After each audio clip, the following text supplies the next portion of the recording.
fall to lose it all.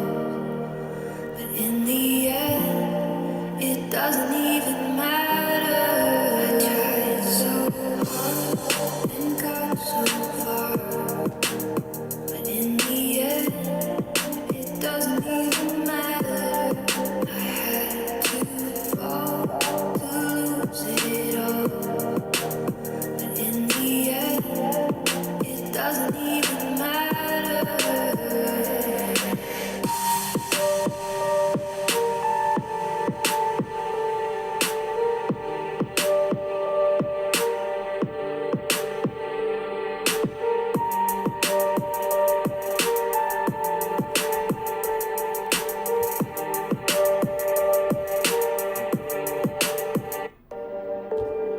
It starts with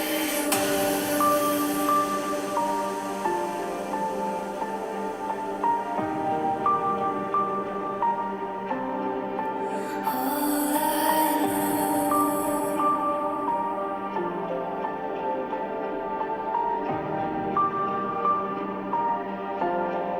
So unreal.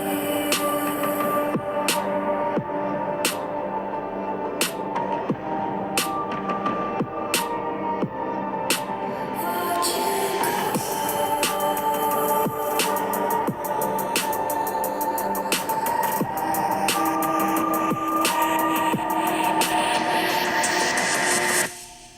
I tried so hard and got so far, but in the end, it doesn't even matter. I had to fall to lose it all, but in the end, it doesn't even matter. I tried so hard and got so far, but in the end, it doesn't even matter. I had to lose it all. But in the end, it doesn't even matter. It starts with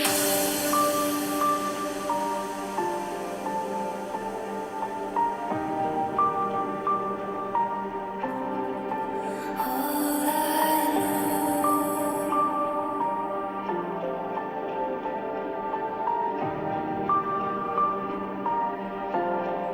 So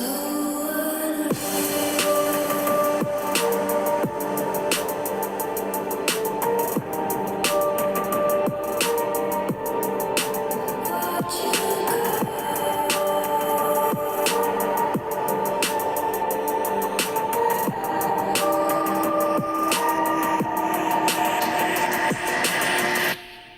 I tried so hard and got so far, but in the end, it doesn't even matter. I had to fall to lose it all, but in the end, it doesn't even matter. I tried so hard and got so far, but in the end, it doesn't even matter. I had Good. to fall to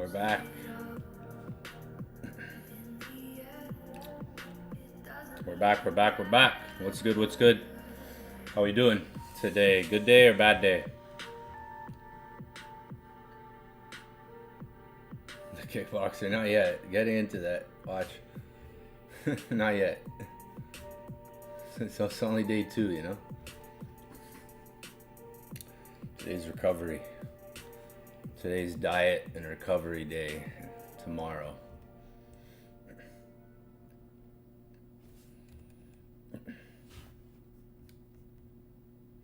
Checking out the chat. How was the day? Good day or bad day? Good day or bad day? Yay or nay? I mean, patience. Guys, look at... I want you guys to go through my Discord Gold chat. Right? It's free to the world. Go look at the last chart I posted. There. Like the last setup.